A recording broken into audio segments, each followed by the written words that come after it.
Here's what you're missing over at patreon.com/addressinggettysburg. From the Gettysburg Museum of History Studios, you're listening to Addressing Gettysburg.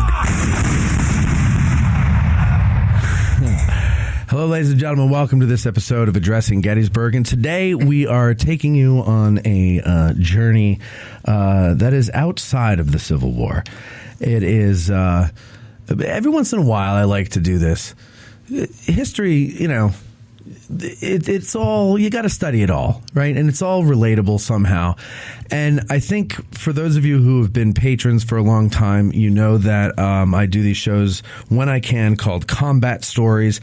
And I speak with obviously modern day combat veterans to talk about their experience, because I want you to have an idea of what it's like for the Civil War soldier. Because I think, based on my own interpretation of the Civil War, in the past at least, that we tend to romanticize warfare in this country, and it's because of Hollywood mostly.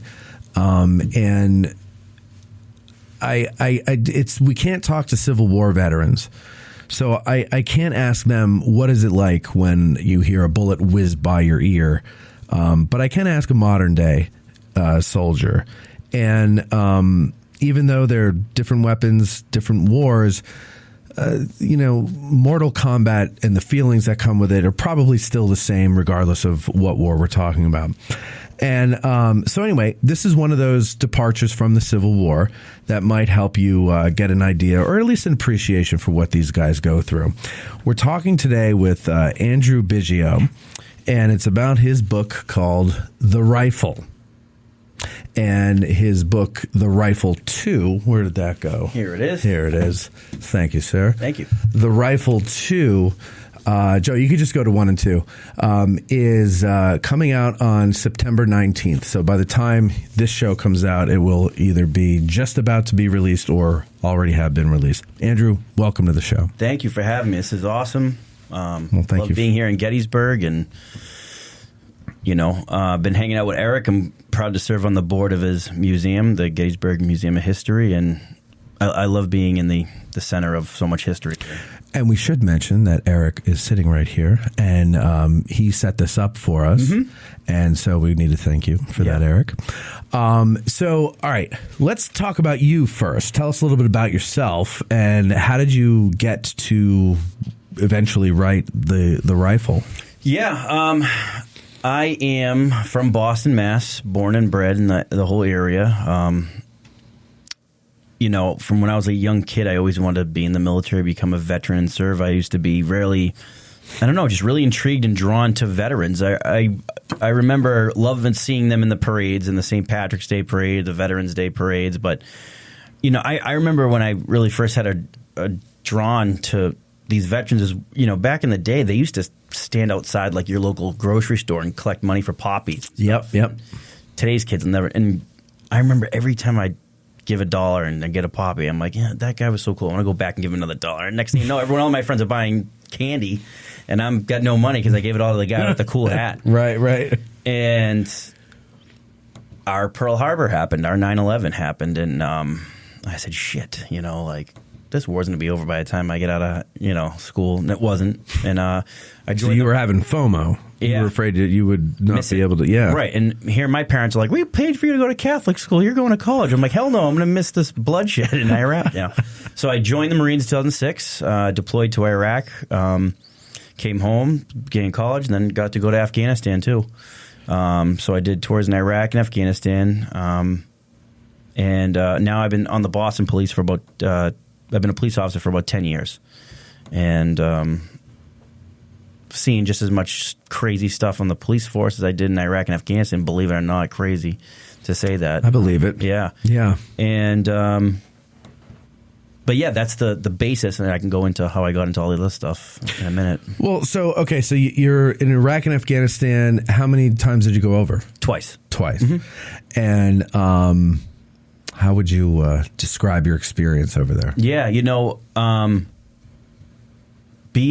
getting to Iraq, I always tell everyone in my Iraq portion is I was kind of there as things were. I was part of President Bush's surge. Okay. So, the guys who saw the most combat in Iraq, per se, were like the 2004 guys, the 2004 guys, just the rise of the insurgency, the Battle of Fallujah, the invasion of Iraq, like my buddy here, Brian, on the left of me, who I'm sure will introduce himself in a minute. So I was part of the surge. I got to go over there. I spent 9 months, and hard work. My commanding officer actually survived the collapse of the South Tower of the World Trade Center. His name was Major Armis. He was a Secret Service agent and my major of Fox Company. And man, he was just really hard on us to survive. And you know what? By the end of that deployment, I was a warrior. I mean, I was one of the best shots in the company, going against snipers and things like that. And I thank Major Armis for really drilling us hard. He was a combat Marine. In 2004, like I said, he was a Secret Service agent during Ground Zero. There's a picture of him coming out of the rubble with a woman on his shoulders. He really was a beast. I heard he retired now. So we have a listener who survived the collapse of the which was the first one to fall? The South Tower, right? It was the second one hit, but the first to fall. Yes, that's correct. Okay. So he was coming out of the North Tower. Just as the South Tower started to collapse, right. And he had no freaking clue what was going on. Yeah, and somehow pulled himself out of the rubble and everything. It's an amazing story. So your major was there as well. Yes. So he had a high expectation of us, and I remember him when he gave us a briefing before we went to Iraq, and and he was referring to basically Islamic terrorism, like. And, I know you guys are about to be away from your family. I know, but these motherfuckers started it, and we were like, yeah, and he gave such a great speech. And I got to actually hang out with him about 5-6 years ago. I invited him back down to Boston for a fundraiser for another wounded Marine. And he came and he delivered a speech.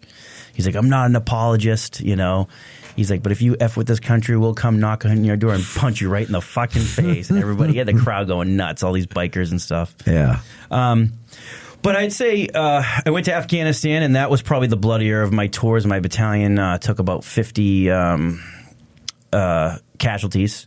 We lost a few dogs, canines, bomb squad, yeah. I'm talking police lingo now. Explosive ordnance dogs. Right. And I was attached to Afghan Police Highway Patrol, which this police department wasn't even particularly recognized by the country of Afghanistan as a legitimate police department. But in that region, they were respected as police culturally. And I saw those guys get killed and shot and things like that, training them, being with them. So was Afghanistan like the Wild West? Yeah, it was. Yeah, because everybody I talked to that's been there, that's kind of what it sounds like to me. It was. I think my squad found 42 IEDs alone on one stretch of road, and sometimes we'd miss them, and civilians would get killed, or Afghan police would get killed. And that's how my first book starts off, talking about one of the incidents where these Afghan police who were. The guys were mixed feelings of whether you could trust them or not and stuff like that. But I developed a good relationship with them. One of them even taught me how to drive stick shift in a truck. You never knew how to drive stick before that? Really? Mm-mm. How old are you? I'm 36 now. I was probably 24 then. Okay. Mm-hmm. So, yeah, I guess your generation doesn't know that. No. Yeah. No. Well, I'm sure the country dudes in my platoon knew how to do it, but I was a city-it from Boston. Yeah, a city-it. Yeah, okay. But yeah, the lack of human life in my experience was just, Afghanistan was just different. I mean, everything from animals to humans to everything. One thing that bothers me the most is I never talk about this particular, and maybe I might have mentioned it drunk to somebody, but one thing that really bothered me, and I think they were trying to lure us in for an ambush, is I watched an Afghan guy take a dog, tie it to the back of a moped, or excuse me, a motorcycle. Again, I'm mixing police and tie it to the back of a motorcycle and drag it around me in a circle over and over again at my little police station. And this dog didn't die right away, And he would drive, and there's a dust cloud following around, and he would stop, and this dog would get up, like why are you doing this? You know, he'd go over, kick it, then drive off again, drive back and forth. And he knows how Americans feel about animals. He's trying to lure us out there to, you know. And so I'm telling my commander, and they don't give a shit. You know, I'm telling the other Afghan, they don't care, you know, Afghan police. So I'm trying to shoot pin flares at this guy, and I'm doing everything except actually pulling the trigger, which would have put me in. That's what you wanted to do. Right, yeah. So I had to watch this whole time. And then finally he just disappeared into the sunset, but still with the dog tag tied behind his thing. But for some reason, that bothers me more than a human. I know, I understand that. You know, I have a friend who's a history teacher. He used to teach middle school, and he would show. There's a famous picture from the Battle of Antietam of a white horse laying. It looks like he's just sleeping in the middle of the field, but he's actually dead, right?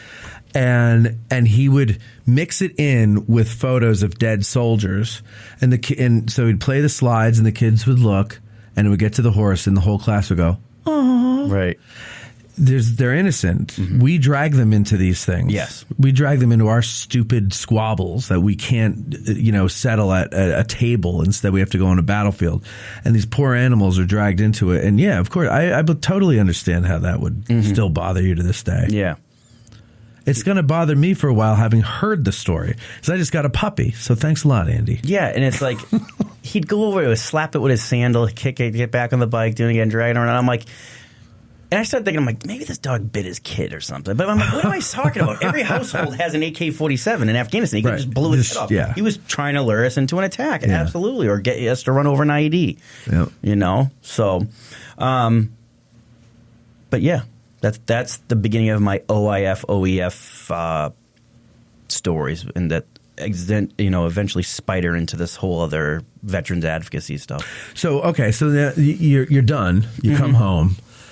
Was it easy to adjust back to civilian life? You know, for me it was, and I thank my parents for that. And not a lot of veterans have a good network system, and I think guys fall through the cracks like that. My parents are strict. They're like, yeah, I don't care if you're U.S. Marine, been to Iraq and Afghanistan, you're going to school, you're going to college, give us your money you earn too, and that's putting in a savings account. And I'm like, no, I want to spend on strippers, you know?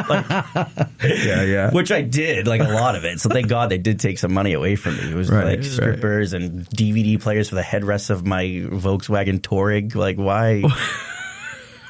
Well, whatever. You were young. Yeah, exactly. And it was the first, you give any 20-year-old kid $30,000, because you're not spending money over there. Right. They're probably going to blow it. And that's a fortune to a 20-year-old kid. Right. Yeah. Mm-hmm. So you come back, you have an easy time adjusting.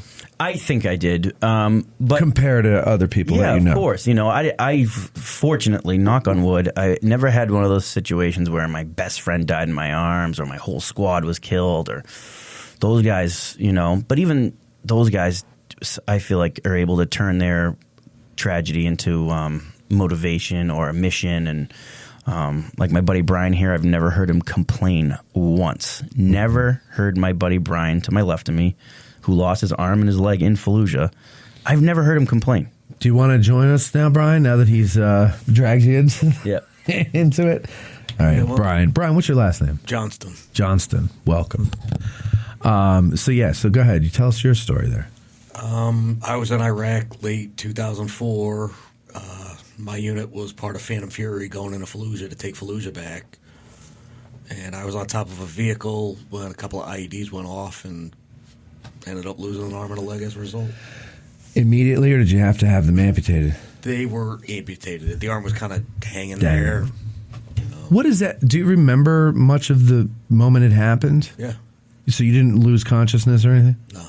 So bang, and the next thing you know, things aren't where God put them. If you don't mind, what goes through your mind at that moment? My first thought was get inside the track because I was on top of an Amtrak exposed. Okay. And I just rolled into the track and everybody unloaded. They dragged me out. The corpsman went to work, started doing tourniquets. Just waited for an ambulance. And I got to add, because he's not a great storyteller. Sorry, buddy. Yeah. So Operation Phantom Fury, as people know, we gave the insurgents, we're coming in. After they killed all those contractors, strung them up on a bridge, burned them alive. I remember that, yeah. They said, we're coming in. You can leave, evacuate. Anyone that stays getting treated like enemy. Okay. All the Marines are ready to go in there. There's not enough room for the guys inside the tracks. Listen to the rest of this interview and dozens like it. Support the show and get early access to special episodes, early and discounted ticket sales, and more. The second lieutenant level and above gets access to all monthly Patreon episodes. So please go to patreon.com/addressinggettysburg, choose a tier, and join. And I thank you in advance.